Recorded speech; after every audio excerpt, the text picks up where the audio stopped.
Rinig ako? Okay, sige. So, usually, di ba, Wednesday is our asynchronous day. Pero since suspended kasi tayo ng Monday, and possible kasi na may bagyo ulit by the end of this week. So, just to be safe kasi di natin alam kung ano mangyayari sa mga suspensions next week. So, we will have our class discussion today. Okay? So, we'll start na ha.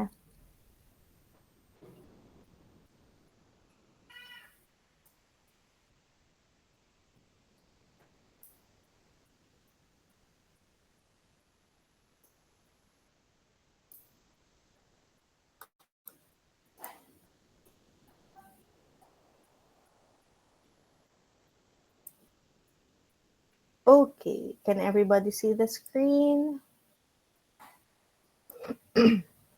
Okay, so during the prelims, you were able to talk about embryology, the developmental milestones.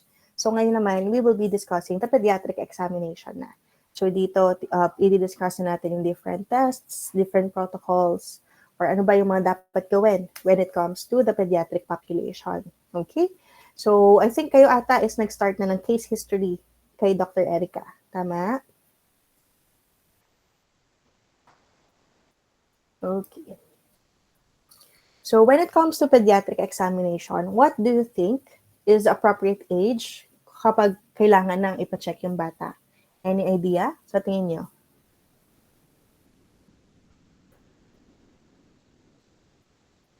Kailangan ba ma-check na siya kapag baby pa lang? Or kapag na lang nag-start na siyang mag-school, like kapag preschool na? Or kapag nasa grade school na siya? What do you think? What is the best age? Or what do you think is the appropriate age na kailangan ipacheck na yung bata? Any ideas from the class?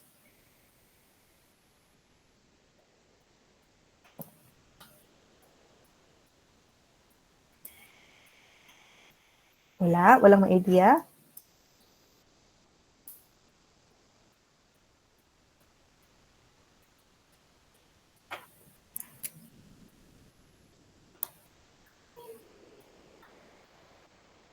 Wala? Okay. Sige. So, usually, no child is too young for an eye examination. So, regardless kung ano man yung edad ng bata, either infant pa lang siya, toddler, or school age na siya, a child should be seen once meron na tayong concern. Okay? So, the child should be seen regardless anong age, basta't meron ng concern coming from the parents, or if there is a concern coming from the healthcare worker or yung nurse or yung pedya niya, or even if nasa school na siya, yung teacher niya, if there should be races for concern when it comes to the child's vision, dalhin na siya kaagad for eye examination. Okay? So what are the different types of vision exam? 'Di ba? Marami tayong types of medical exam. But when it comes to vision exam, usually apat lang ang meron tayo. It's the screening exam, comprehensive, refraction, and the contact lens. So ano ba yung mga differences nila? So when it comes to the screening tests, it's just a brief examination with limited elements. So sandali lang to, very konti lang yung ginagawa nating tests. So dito, hinahanapan lang natin ng risk factors or if there is a presence or absence of any anomaly. Then, if in case meron tayong makitang mga abnormal findings or unusual findings during the screening, doon natin siya recommend for treatment and para sa management. So when it comes to comprehensive naman, ito, mas detailed na siya. So the patient would report with a concern, and then from that concern, we will examine all areas. So it's not just visual acuity. Dito, chinecheck na din natin yung refractive error kung meron, oculomotor function, systemic health, even if accommodative or binocular vision tests, ginagawa na rin natin during the comprehensive test. For refraction, dito naman, based on the word refraction itself, it is just a test devoted for the refractive status. So dito, hindi na natin siya hinahanapan ng any medical diagnosis. Usually, ang concern lang natin is nagbago na ba yung glasses niya, kailangan na bang palitan, or blurry yung vision niya, ano yung prescription niya. So it is only devoted to the refractive status of the patient. Next, we have contact lens naman. So when it comes to contact lens, usually first exam is the basic or complex evaluation and fitting tests. So dito, hindi na rin natin siya hinahanapan ng medical diagnosis. Usually, ang concern lang natin dito is the fitting of the contact lens or refitting kung old contact lens wearer na siya, and assessment of the contact lens status. So dito, ang chine-check lang natin, the refractive status or yung prescription niya, and eye health, kung okay ba siya for contact lens wear, good candidate ba siya, or meron ba tayong nakitang any findings to make the patient not suitable for contact lens. Then the second part of the contact lens test is the checking. So dito, routine care lang siya to check the contact lens status. So dito, i-check lang natin, i-refract lang ulit, or if in case, titingnan lang natin kung yung pinrescribe mong contact lens is okay ba sa kanya, walang complications, hindi siya na-irritate, hindi nag-dry. Doon lang tayo for the checking of contact lens. So when it comes to the pediatric examination, out of the 4 types of vision examination, ang ginagawa lang natin is the screening and the comprehensive. Okay? So screening, dito tinitingnan natin kung sino yung mga merong problems and ihihiwalay sila dun sa walang problems. So those na may nakita tayo yung unusual findings, we would refer them to have the comprehensive tests. Okay? Yung refraction kasi, yun naman, usually, yun yung ginagawa natin sa commercial practices. Usually, yung mga optical shops, especially na nasa mall, that they would just refract, and then dispense. Even for contact lens, usually for adults na interested lang magsuot ng contacts, doon lang natin siya ginagawa. So why is vision screening important? Why do you think na kailangan natin mag-vision screening? So based on our discussion last semester, or last term, during the prelims, na-discuss na natin that the child is not completely developed at birth, di ba? Yung vision niya, hindi naman kaagad 2020. There are still some developmental milestones na mangyayari habang nagde-develop yung eyes ng child natin. So dito, habang they are still developing, we do vision screening to detect if normal ba yung development ng bata or is there a delay na kailangan ma-address kaagad. Especially, di ba, there are pediatric patients that does di alam kung ano yung normal at kung ano yung abnormal. Di ba, mayroong mga patients sa akala nila, yung vision nila na malabo pala is dapat clear. So they would assume na yung vision nila na malabo sa malayo, that's normal for them. So they do not know how to complain, hindi nila alam na dapat pala na correct yun. So when it comes to vision, the earlier we detect visual anomalies or vision problems, the better the chances of treatment. Lalo na if in case na iwang undetected ang any vision problems, it might lead to amblyopia. So amblyopia, if you remember from your previous subjects, amblyopia is a visual anomaly na kung saan even if we give the best prescription or even if we give the best correction in place, yung eyes talaga hindi na nagta-20/20. So that's why it's called lazy eye na. So if in case ang amblyopia is na-detect sa mga bata at an early age, it can still be reversed and it can be corrected early in life. Okay? So usually 1 to 4% of the child population is estimated to have amblyopia. So when should vision screening be done? So tuwing kailan ba natin to ginagawa? So the earlier in life a visual problem can be detected and treated, the better the visual outcome will be. So gaya ng sabi ko kanina, no age is too young to have a vision exam. So much better if there are concerns or if in case agad nang na-detect at an early age, then there's a higher chance for it to be managed. So usually ang vision screening, a normal setting yan is actually nasa toddler or preschool age naman yan. Here in the Philippines, meron tayong Republic Act number 11358, which is the National Vision Screening Act. Okay? So ano ba ito? So here, the purpose of this one is to screen all kindergarten pupils para ma-identify yung mga merong visual problems. And from there, once na-detect, i-refer sila or it would be ensured that they have the proper attention and treatment para ma-manage yung kanilang visual problems. So this is implemented by the DOH, DepEd, and the PERI, or the Philippine Eye Research Institute. So paano ba to? So this is implemented wherein the teachers or the preschool teachers are trained to administer the vision screening. Meron silang kit na they would do visual acuity test or other preliminary tests para in case may makita silang any unusual findings or any abnormality, it would be referred to the system for further diagnosis and treatment. Then from there, gumagawa sila ng database para at least magkaroon tayo ng census with regards to the status of the screening acts. Yun nga lang, syempre, alam naman natin dito sa Philippines, hindi natin kasi alam kung this is well implemented nationwide. So we do not know if meron ng census na na-publish. And considering na kulang din kasi sa budget ang mga schools or even our teachers. So I am not sure if this is implemented at all preschool in the country. Okay. So ano ba ang difference ng vision screening sa comprehensive exam? So when it comes to vision screening, usually limited testing lang. Naghahanap lang tayo kung sino yung mga may abnormality, then isa-separate sila to refer for a comprehensive. So kapag dito, for example, hahanapin lang natin kung sino yung mga may visual problems, we would only do a VA test lang. Then yung mga bumagsak, i-refer na sila for a complete and detailed test.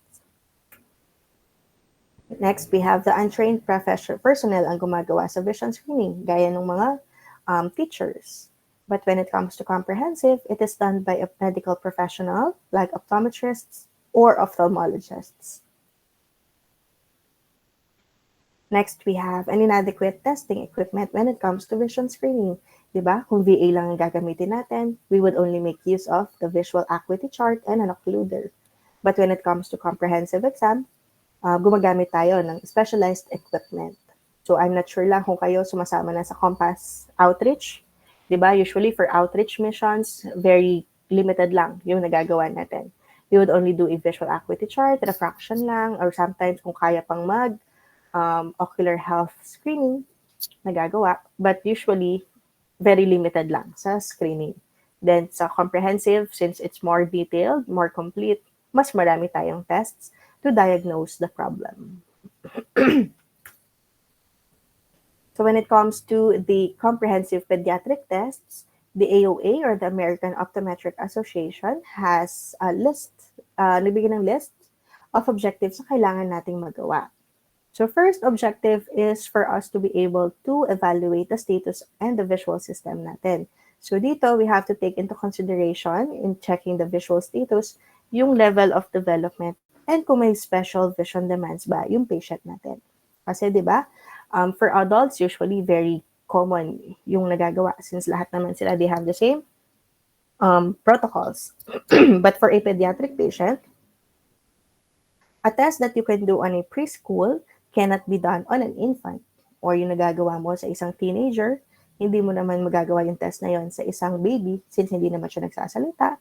Or yung preschool, iba naman yung level of understanding niya when it comes to instructions. Diba?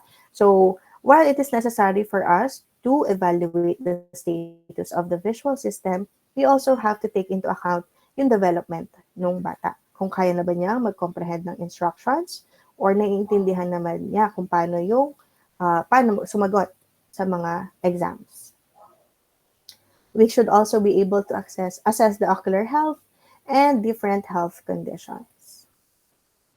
Then from there, from our tests here, diba, you do preliminary test, you do refraction, you do slit lamp or ocular health examination. From all your findings, you should be able to establish a diagnosis. So dito, kailangan you should be able to diagnose kung ano yung problem ng patient mo. And from there, you should be able to formulate a treatment or a management plan. So dito, you tested the patient, nakita mo or na-diagnose mo kung ano ang mali. Then from there, iti-treat na natin o magre-recommend na tayo ng anong best management para sa kanya. And from there, once we were able to make a plan, we would counsel and educate the parent, the guardian, regarding the child's ocular and visual health, including kung ano ba yung kailangan niyang gawin to prevent further complications, ano ba yung treatment or management na mas maganda, and in the future, paano yung follow-up niya, paano yung gagawin niya. So these are all the objectives of a comprehensive pediatric test, which I think hindi lang din, this does not only apply to pediatric patients, but also for adult patients. Ganito din naman yung ginagawa natin. That is why if you become clinicians in the following year, the next year, usually ganito din naman ang ginagawa ninyo, especially for pediatric and adult patients. You test, you diagnose, you make a plan, and you educate the parent. Ngayon, when it comes to comprehensive eye exams, usually ito yung content na ginagawa or the tests na ginagawa natin. First, always is the patient history. Then we do VA, refract, accommodation test, binocular tests, and the ocular health assessment. Ngayon, tayo kasi sanay tayo. Di ba? Meron tayong case record. So tayo, sanay tayo. Okay, mauuna yung preliminary. Then after ng preliminary, lilipat tayo sa ocular health. Usually, that is the norm for adult patients. But for pediatric patients naman, hindi naman necessarily kailangan step by step ganito ang i-follow mo. As long as kung ano yung unang magagawa to assess the problem of the child, yun yung uunahin natin. Lalo na if you have patients that have low attention span, na kung inuna mo yung preliminary pero yung concern naman pala niya is ocular health, elinast mo yung slit lamp, tapos ayaw na niya makipag-cooperate sa'yo in the middle of the examination. So, hindi mo rin na-assess yung problem niya. So, here, when it comes to comprehensive eye exam of pediatric patients, it is not necessary to follow this in order. So, the AOA has divided the pediatric population into testing groups. Diba? Gaya na sabi ko kanina, we have to take into account the child's development when it comes to the tests. That is why dinivide nila sa tatlo. Para at least alam natin kung ano ang mga test na para sa infants, ano yung mga test na para sa mga preschool children, and kung ano ang para sa mga school-age children naman. So, para mas madali yung categorization natin. So, usually for infants and toddlers, 2 years old below yan. Preschool, 3 to 5. For school age naman, 6 to 18 years old. Okay. So first off, before we do pediatric handling, you have to take note, you always have to remember the child protection. So here, the child protection dictates na kapag meron kang pediatric na patient, kahit teenager pa yan, they should always be accompanied by a parent or a guardian while they are in the consulting room with you. Okay? So dito, kailangan, it's not just you and the patient alone in the clinic room. Kailangan laging may kasama. Okay? So in older times, syempre mas preferred ng mga older before ng mga doctors na it's just the patient and the examiner alone para in case yung bata or yung the adult or the guardian or the parent is nagnanag or nai-intimidate yung bata magsabi ng totoo sa examiner, they would prefer to be alone. Pero ngayon kasi, syempre in recent times, times have changed, even the circumstances have changed. Dito ngayon, kailangan, you should never be alone with a child. So, if in case lang, na walang kasamang guardian or umalis yung guardian, kung may assistant ka or partners kayo na mag-examine sa bata, that's okay, since at least you have a companion. Pero in case it's just you alone to examine, plus the child, tapos yung parent umalis, nag-errands muna, tapos babalikan na lang yung bata, you can either kapag ganon, if wala kang mahatak na assistant na kasama sa room, you can just leave the door open. Okay? So, this ang child protection na to, it's to protect both the examiner and the child. Next, we have the consent forms. So dito, before anything else, or if in case you have to do special tests like cycloplegic refraction sa bata, magpapatak ng drops, the parents or the guardian's consent should always be obtained before doing a test. Okay? So lahat naman ng test na gagawin, it would be best to explain it to the guardian muna. Tapos, if in case magpapatak tayo ng drops, hindi naman agad-agad, kailangan magpatak tayo. So, kailangan, you have to explain to the parent muna, ano yung drops, bakit natin siya ginagawa, ano ang magiging effect. So that the parent would take it into consideration kung kailangan mong gawin or i-allow ka niya na magpatak sa bata. Okay? Naintindihan ba lahat ang child protection?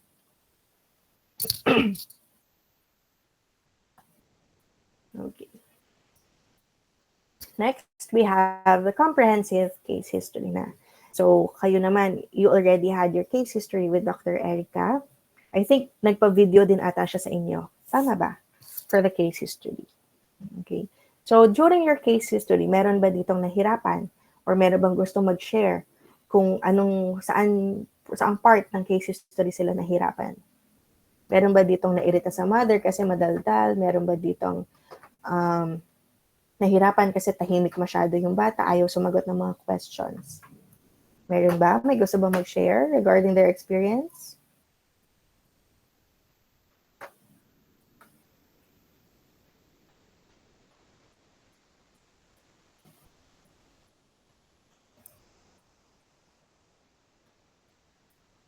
Wala? Okay, sige.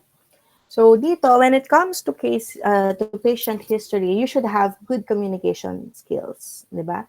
It plays a crucial role in the delivery of high-quality optometric care. So dito, you as incoming clinicians or you as soon-to-be optometrists should have good communication skills. This is something na natututunan naman over time. Pero this is something that you need to overcome, whether if you're shy, if you're an introvert, or if in case ayaw nyo makipag-usap talaga sa strangers, mas gusto nyong questionnaire na lang. Pero it's crucial for you to be able to have good communication skills. Kasi sa case history pa lang, it would give you a lot of data na kung paano mo aayusin yung flow of the examination. So when it comes to communication, there are different myths na usually naiisip ng mga tao. So usually, we communicate only when we consciously and deliberately choose to communicate. So dito, ang myth is kung kailan gusto lang natin kumausap ng patient or kung kailan gusto lang natin mag-reach out, doon lang tayo nag-act. So, dito, okay, ayaw kita kausapin ngayon, naiirita ako sa iyo, makalikot yung bata, ipapakausap na lang kita sa partner ko. So, usually, that is not true. It's not just verbal. So, when we communicate, we also make use of non-verbal communications like facial expressions or our body posture. So, whether we like it or not, or kung consciously or unconsciously natin nagagamit or nagagawa, we also communicate non-verbally. So for example, you have a closed-off aura or body posture. Agad kang closed or you crossed your arms habang nakausap yung patient. So this would give the idea na yung maiisip ng parent or ng patient mo, okay, ayaw ko mausap sa akin ito, ayaw sa akin. So hindi na lang din ako magsasalita. Okay, so usually lilindot ko na lang din yung sasabihin ko kasi natatakot akong baka tarayan ako, di ba? Or for example, hindi mo nga siya kinakausap, pero bawat nakikita mong movement niya, sina-side eye mo, or parang gina-judge mo na siya nang wala ka pang ginagawa, di ba? So these are some communication points na minsan akala ng patient ayaw mo sa kanya, so hindi din siya makikipag-cooperate sa iyo. Okay? Or sometimes in the next visit, ayaw ka na niyang balikan. But if in case you have an open expression or example, you are friendly or yung aura mo na pinaproject sa patient is you are friendly, you are open to listen sa lahat ng concerns nila, then it would be easy for them to create a connection with you. Second, the communication myth. So words mean the same thing to the listener as they do to the speaker. So dito, the words alone do not provide meaning. So nasa interpretation yan or paano naiintindihan nung kausap mo. Di ba? Sometimes meron tayong tono ng pagsasalita na minsan yung isa akala niya galit na siya kasi malakas na yung boses. Pero if you do not know that person, hindi mo alam na ganun lang pala talaga siya magsalita. It does not mean na galit siya sa'yo, napagtaasan ka ng boses. Ganun lang talaga yung way of or manner of speaking niya. So, same with the different intonation. Meron kang nasabing iba yung tono na na-misinterpret niya. Di ba? So, for example, maling kama lang, maling grammar lang yung nasabi mo, it would give a whole different meaning. Then also, we do not communicate primarily with words. We also make use of verbal symbols, di ba? So, hindi lang dahil yan yung printed word, ano din ba yung meaning ng verbal na sinabi mo. So, ganun lang din siya. So, good communication skills are not taught alone. So, these skills must be practiced and reviewed many times in order to be improved. Di ba? Hindi naman dahil marunong na kayo mag-case history on your previous subjects, na nag-case history na kayo with your classmates, with your adult patients before, dapat hindi na napapractice. A good communication skill, it should be practiced over time para at least alam niyo na kung paano makipag-usap on all types of patients. Alam niyo na kung paano mag-handle ng patient na madaldal, isang patient na ayaw naman kumausap sa'yo, or if in case na even the parent or the guardian of a pediatric child is laging nagnanag, or minsan naman, ginajudge ka na due to your age. So there are different types of communication skills that you should be able to improve as you go along in your practice. Okay, so next we have the patient history. So dito, patient history is an initial and an ongoing component of the examination. So dito, gaya na sabi ko, hindi lang naman dahil first part of the exam is patient history, kapag nag-start ka na ng test mo, hindi mo na kakausapin yung patient. Hindi ka na magtatanong. When I say ongoing component, this is something na habang nag-exam pa kayo ng patient, baka meron siyang na-miss out na hindi nasabi during your case history, na bigla-bigla naalala niya habang nag-exam na. Diba? So there are times na nag-slit lamp ka or usually nag-preliminary testing ka tapos sinabi ng patient, o nga pala, naalala ko ganito din yung nangyari before, or naalala ko nung nagbasa ako, ganito yung na-experience ko, or nagda-drive ako, ganito yung nangyari. So, it doesn't mean na dahil tapos na yung case history mo, nasulatan mo na yung chart mo, hindi mo na ito-take note yung sinabi niya. So, when I say ongoing, and as long as you're still in front of the patient, nag-exam pa rin kayo, anything na important na nasabi niya pa din should be noted sa chart niya. So, ang objective ng patient history natin is for you to gain specific information about the child's eye and vision status, ano ba yung history niya, any related medical issues that will help you diagnose and assess the patient. So, kung tama or correct yung data na nakuha mo, it would help identify and assess the problems of the child. Kasi, di ba, I have a preceptor before, sabi niya, as long as tama, detailed, or complete yung mga natanong mo sa patient history, doon pa lang, makakapag-formulate ka na ng diagnosis ng bata. Diba? So, if in case, robotic ka lang, okay, anong concern mo ngayon? Okay, so you have headache, tapos nag-jump ka na agad nagsusot ka ba ng glasses? Diba? Hindi mo na in-explore yung headache na concern niya. Meaning, you failed to get the correct data. Pero if you were able to listen actively, marunong kang kumausap, from the headache, tinanong mo, can you describe the headache? Tuwing kailan yan? Is it usually after work, at the morning, or may certain na nagtitrigger ba sa headache mo? Or if in case, may tinitake ka ba para mawala yung headache? Or is it related na dahil ba headache, is it due to presbyopia, or is it a headache na sa tingin mo is due to accommodation and convergence problems? Diba?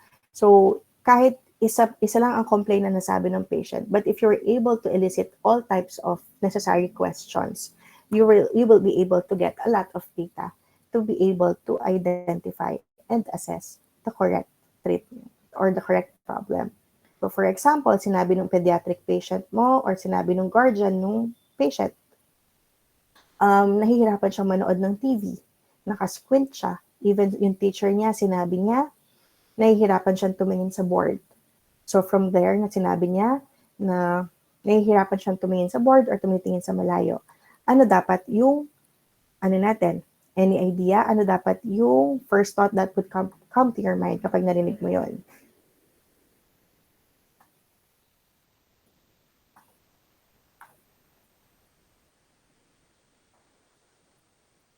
What do you think? Kapag sinabi na niya, nahihirapan siyang tumingin sa board, nahihirapan siyang manood ng TV, nag-squint siya, kayo as an examiner, what would be your first thought kapag narinig mo dapat yon?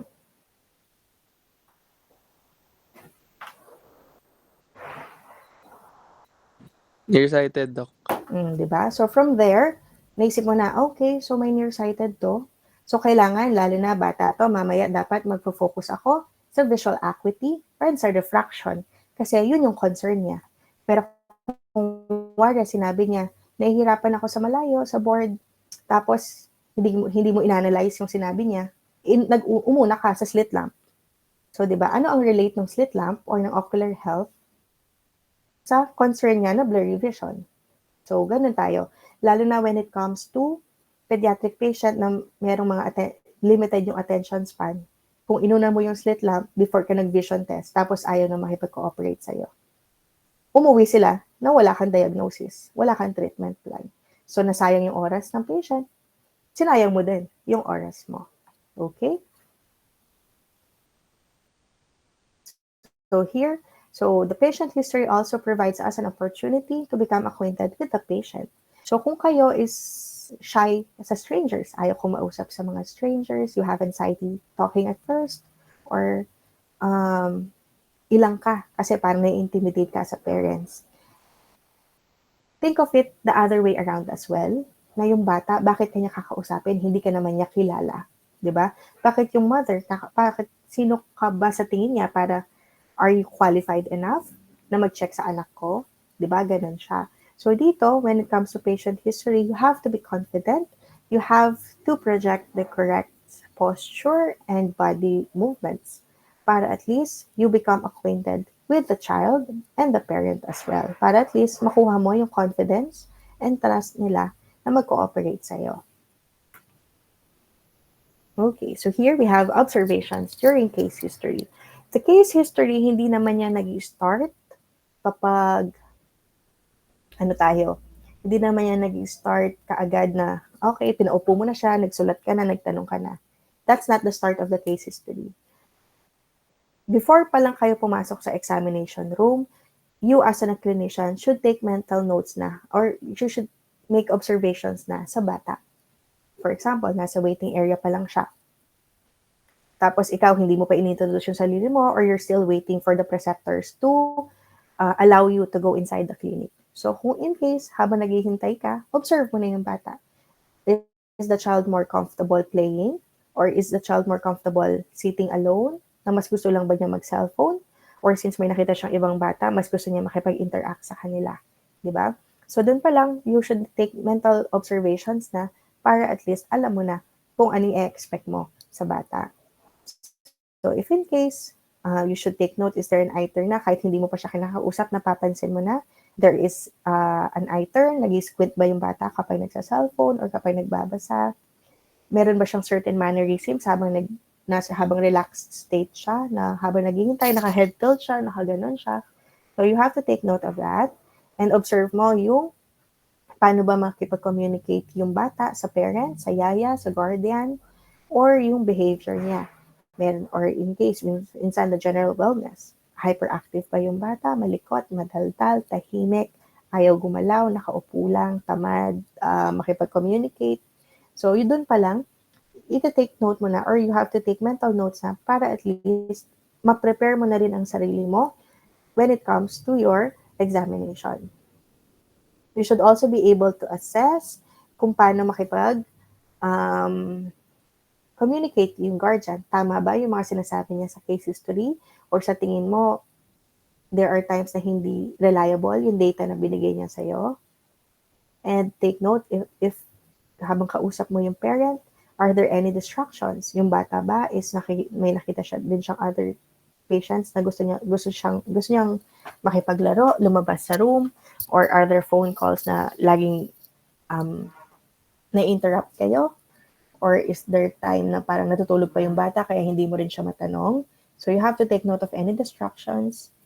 And also kanina, the interaction of the guardian and the child. If yung bata ba is sumusunod sa sinasabi ng parent, or if in case sumasagot siya, or takot ba siyang makipag-interact sa guardian niya, you have to take note of that as well.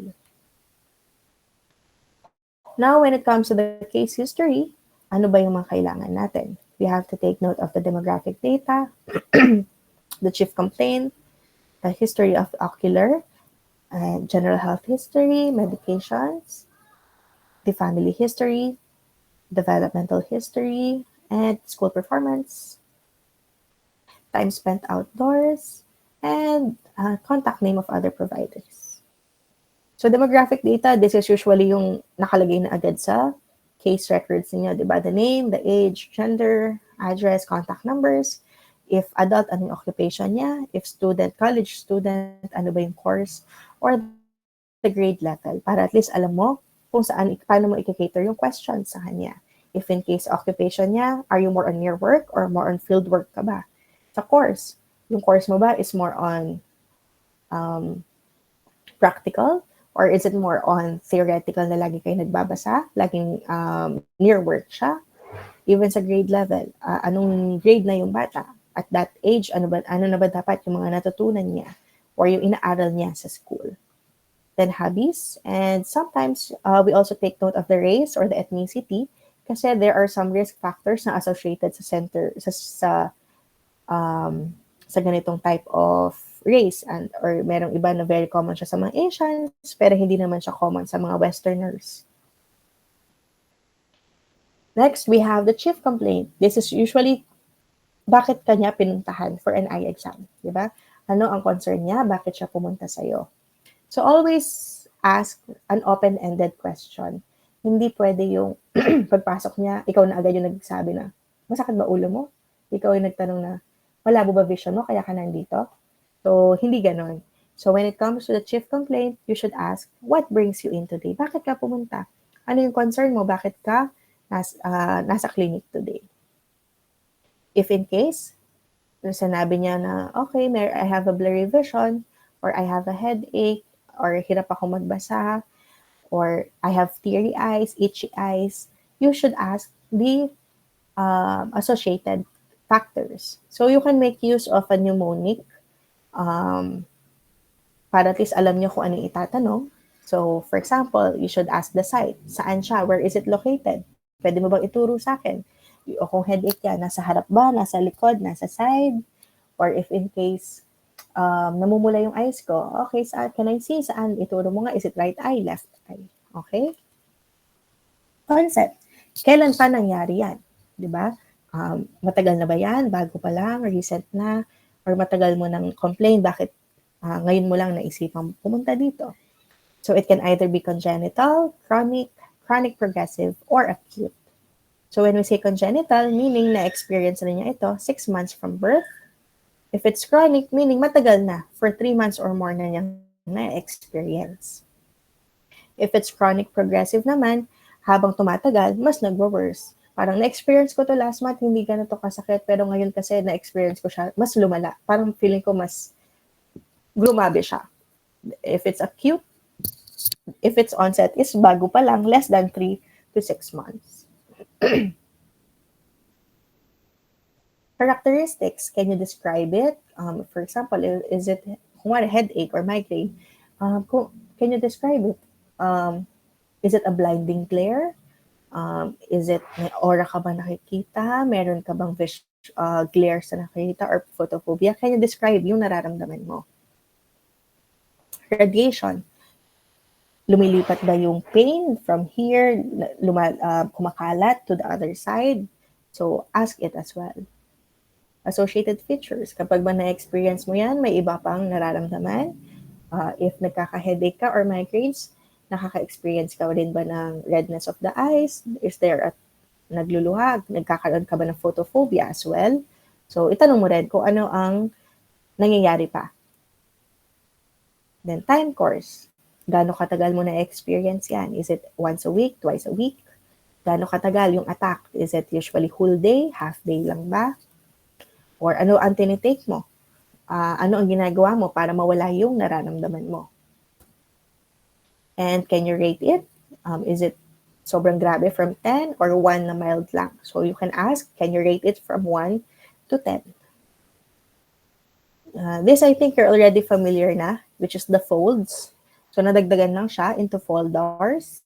So you can also ask the frequency, tuwing kailan, onset, location, duration, associated factor, relief, and the severity. So ano ba yung mga different types of chief complaint na pwede nilang sabihin sa inyo? Pwede, I have blurred vision.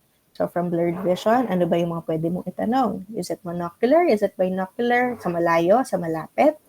May nag-squint ka rin ba? May frequent blinking? Or malinaw ba siya sa umaga? Malabo sa gabi? If it's photophobia naman, o nasisilaw ka ba kapag sa araw? Or nasisilaw ka ba sa sasakyan? Is it blinding glare? Or isilaw lang ba? O talagang hindi mo na-tolerate kapag may sinashine na ilaw sa mata mo? Squint. Is there an outward or turning in of the eye? Tuwing kailan? Is it right eye? Is it left eye? Is it intermittent? Is it constant? May preferred eye ba yung squint natin? Or kapag ba tumitingin ka at a certain position, medyo hirap ka? Or if in case may nakita kayong head tilting, is it an abnormal head tilting or head oscillation?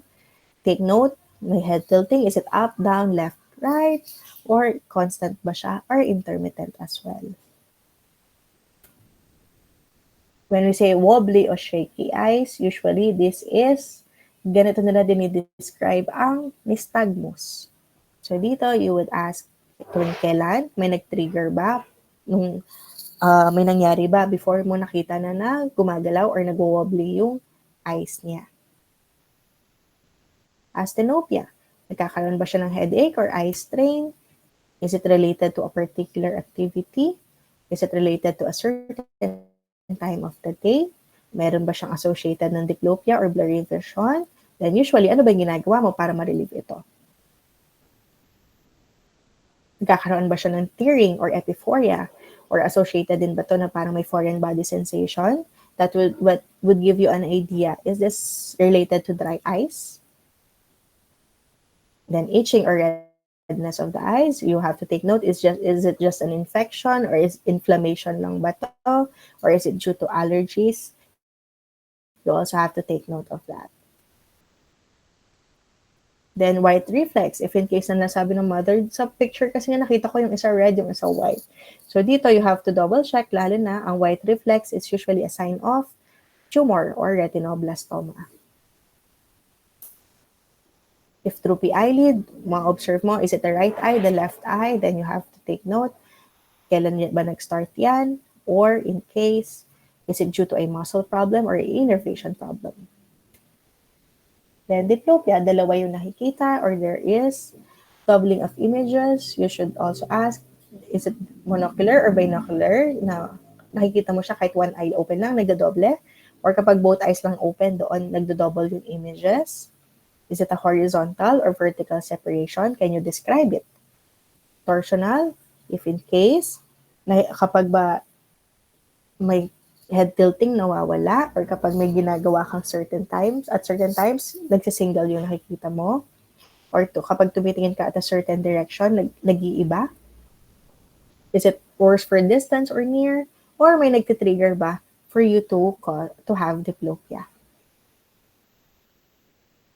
Next is the visual and ocular history. So dito, tatanungin mo lang siya, kailan, is it the first time na dinala niyo siya dito for an eye exam? Or meron na ba siyang exam before? So, kapag nagsuot na ba siya ng glasses, gano'n na ba katagal? Gano'n katagal niyang sinusuot? Sinusuot lang ba niya to sa school, tapos sa bahay tinatanggal niya? Or kumusta siya? Gusto ba niyang sinusuot? Ayaw niya dahil ba tinutukso siya? Or ayaw niya dahil hindi siya comfortable sa glasses? If in case lang, nagsusuot siya ng contact lens, kumusta yung hygiene or paano yung pag-alaga? Is it the mother na yung mother ba naglalagay, nagtatanggal, naglilinis ng contact lens? Or marunong ba personally yung bata na mag-handle ng contact lens niya? Then, are there observations of lazy eyes? May history ba siya ng patching? Nagkakaroon ba siya ng surgery before? Then, if in case, during your case history, may mananote yung mother or yung guardian na dati may napansin ako na ganito, pero may nakita akong pumasok siya, pero after nun, hindi na ulit na kita. Or sometimes, there are chances na concerned siya ng mother, pero hindi siya nag-manifest during your exam. You can ask the guardian or the parent to take a video or kapag nakita niya sa bahay, picture niya, i-video niya. Then during the follow-up with you, ipakita niya sa'yo para at least makita mo rin yung problem. Next, we have the general health history. So here, we also take note of the prenatal, perinatal, and postnatal history. Prenatal, meron ba nangyari nung pinagbubuntis yung mother? During birth or delivery, nagka-problem ba sa hospital? Or after birth, nung nasa bahay na, nagkaroon ba siya ng problems? So usually, what are the questions to ask? Is it full term or premature ba siyang napanganak? Ano yung age of gestation niya? Is it 7 months, 8 months, 9 months? Birth weight niya? Then, pinanganak ba siya via normal or cesarean delivery or gumamit ba ng forceps? Then, during the birth, nagkaroon ba siya ng complications? Na-admit ba siya sa NICU or nagkaroon ba siya ng other therapies na binigay after birth? Then, kailan yung last medical examination niya? May nakita ba yung pedya niya? Meron bang cause of concern? Or binigyan lang ba siya ng vitamins ng pedya? Or kumusta yung developmental milestones?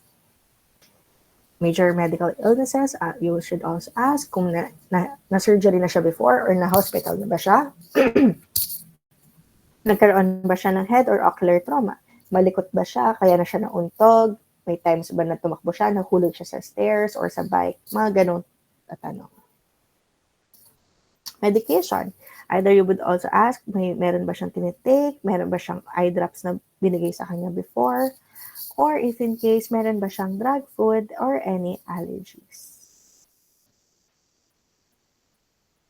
Next, we also need to ask the family medical and ocular history.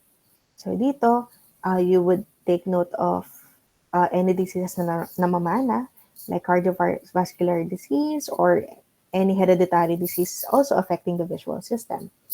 For example, sino sa parents or meron ba siyang kapatid na nagkaroon ng grado or nag-glasses siya during early in life? May history ba kayo ng may duling or may banlag sa family? May lazy eye ba? Or may history ba kayo ng glaucoma? Meron ba kayong family members that have color vision deficiency? Or is there a history of blindness in the family? You should also ask the history of consanguinity in the parents. When I say consanguinity, anyone familiar kung ano to? Ano meaning nito? Have you heard of this before? Or do you have an idea kung ano yun? Ano meaning ng consanguinity?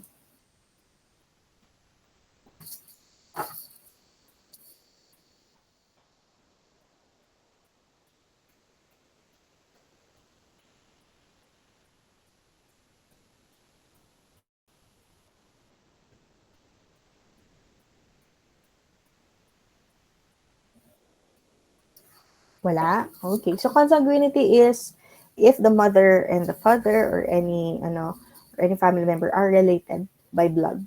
Okay? So, di ba, there are cases na there are different races kasi or ethnicity na sometimes nagkaka-arrange marriage within the family, di ba? Usually, mga royal families before. So, you also have to ask that in case. Medyo sensitive lang. Pero, if you can ask, pwede din.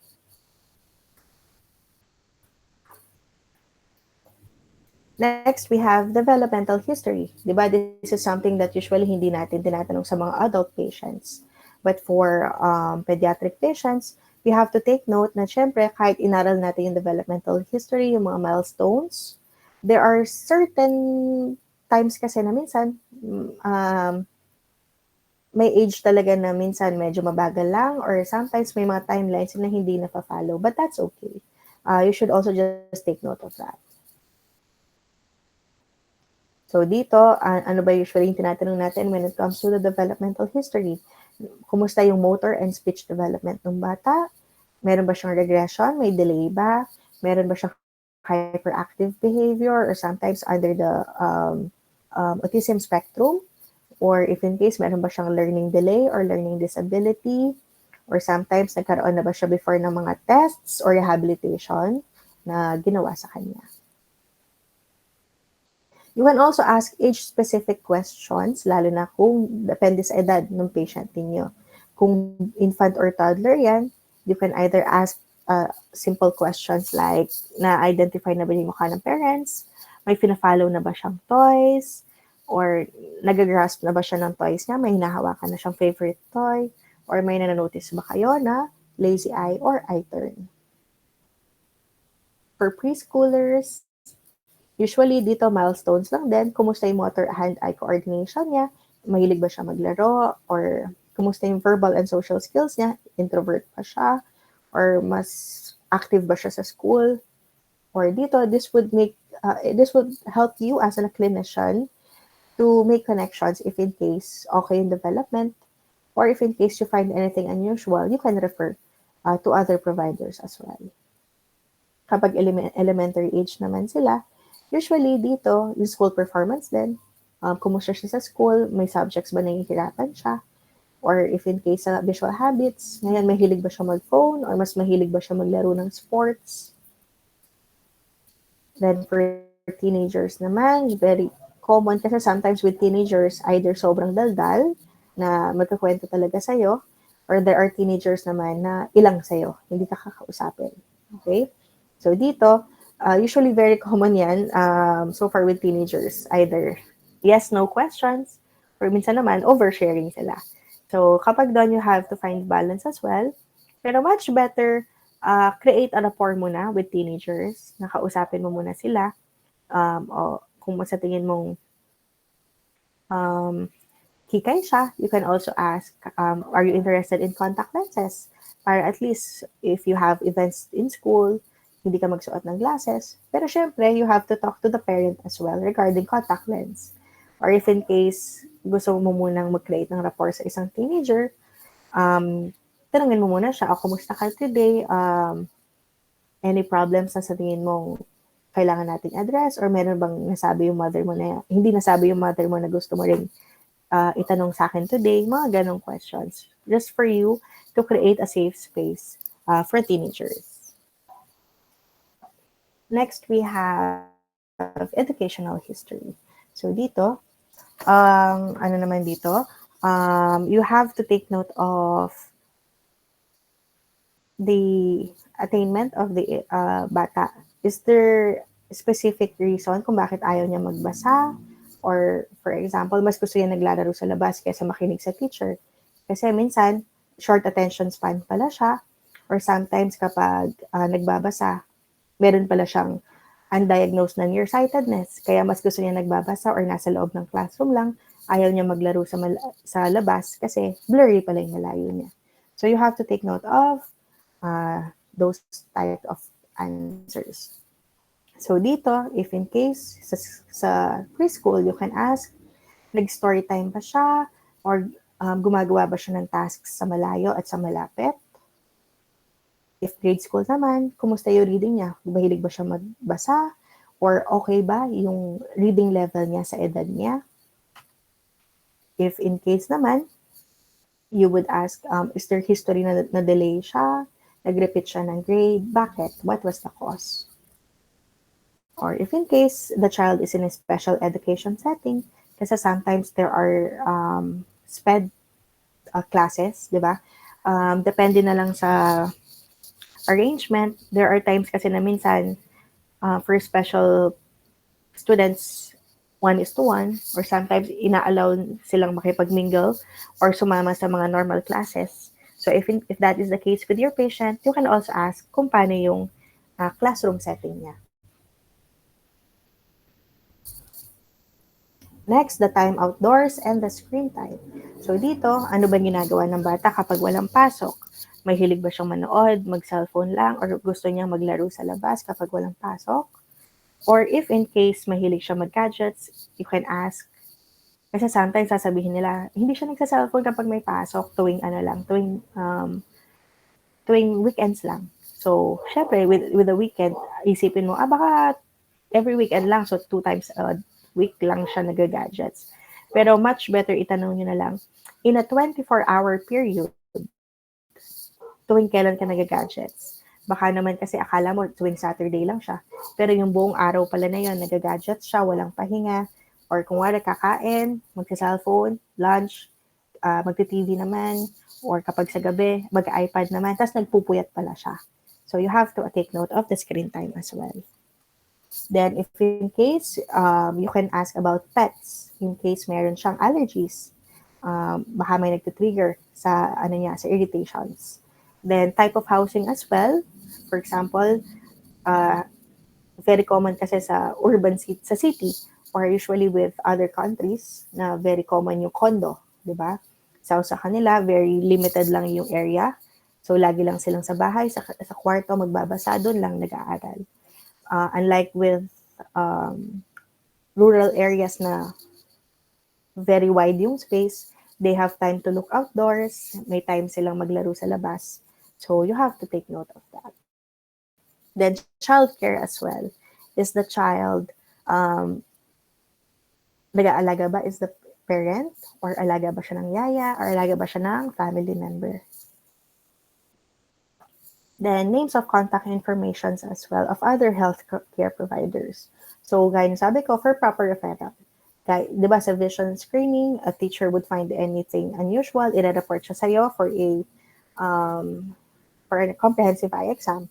Then ikaw, in return, if you want to write a recommendation then with the teacher, na sasabihin mo, we found out na yung student mo has ganitong problem, so it would be better, baka pwede siyang umupo lagi sa harapan para hindi siya mahirapan tumingin sa board. Or if example, may nakita kang any anomaly pa na kailangan pa ng further testing ng isang specialist, you can refer naman to the proper doctor. Kasi, di ba, tayo kasi, we are a private healthcare institution. So, kung sino yung gustong doctor ng parent, doon siya pupunta. But in other countries kasi, there's a proper referral coordination, lalo na it's a free healthcare. So, kapag nakita ng teacher, i-refer sa opto, then pag opto, kailangan pa niyang other additional test, ipapa-refer pa siya sa specialist or sa ophthalmologist. So, ganun lang siya. So, tayo dito, kailangan natin ang ano na lang is kung kahit hindi mo kilala yung doctor, it would be better to write a recommendation na lang or referral letter para at least may idea din yung doctor regarding sa case ng patient mo. Okay, so dito, some things that you need to remember when doing case history. So the history and the symptoms will always come from the parents kasi sila lagi yung kasama ng bata. So any concern coming from them, huwag kayong mairita kapag lagi siyang, ang dami niyang sinasabi ng parent.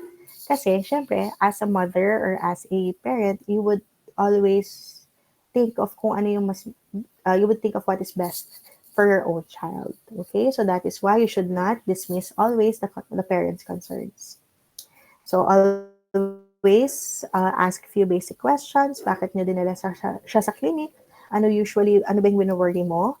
And can you explain ano ba talaga yung word, what are words specifically about? So, natatakot ka ba na dahil may history kayo ng ganito, baka ganun din yung sa anak mo? Or is it dahil sinabi ng teacher, ganito siya, kaya you want to have it tested? So, sometimes, habang naghihintay yung parent, you can also make out a questionnaire para at least mas madaling makakuha ng data. So gaya ng sabi ko kanina, never underestimate a parent's concerns and observations. Since sila lagi yung mas nakakaalam sa bata, sila yung laging kasama, sila ang mas alam kung ano yung problem. So always bear in mind any risk factors that might apply. So syempre, if in case may lahi sila ng glaucoma in the family, you have to take note or you have to double check the IOP or sometimes yung fundus you have to take the fundus photo para makita yung cupping of the optic nerve. Then, if in case na di kayo marunong magtanong ng questions, some simple questions can give you a lot of data. So, for example, tinanong mo what kind of toys ba yung gusto niyang linalaro. This can be indicators of developmental milestones. So, at this age, ganito pa rin yung linalaro niyang toys, which is dapat nag-move na siya.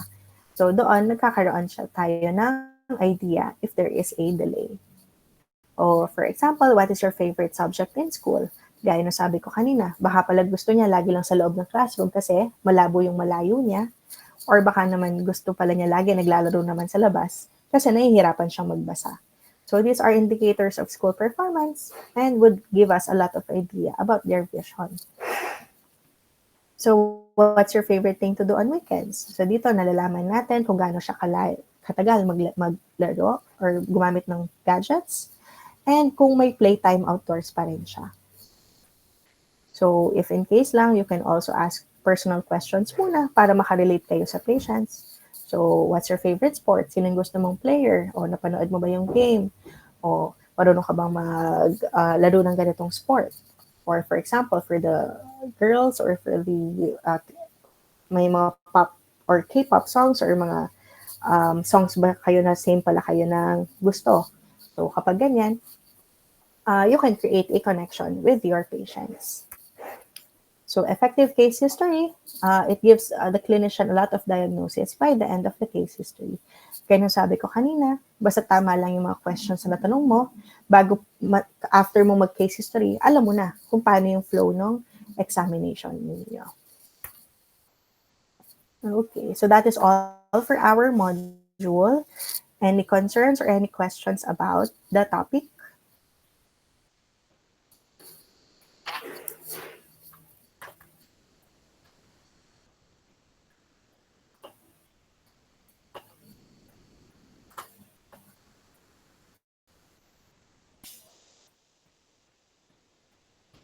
Wala naman. Although I think kasi tapos na rin kayo with Dr. Erica, no? So I think siya nag-discuss na rin siya. And na-evaluate na niya ata ang ang case history videos, no? So I think nalaman niyo na kung saan kayo kailangan mag-improve or saan yung kailangan niyo pang ayusin. Okay. So if you don't have any questions, mag-attendance na muna ako. Okay?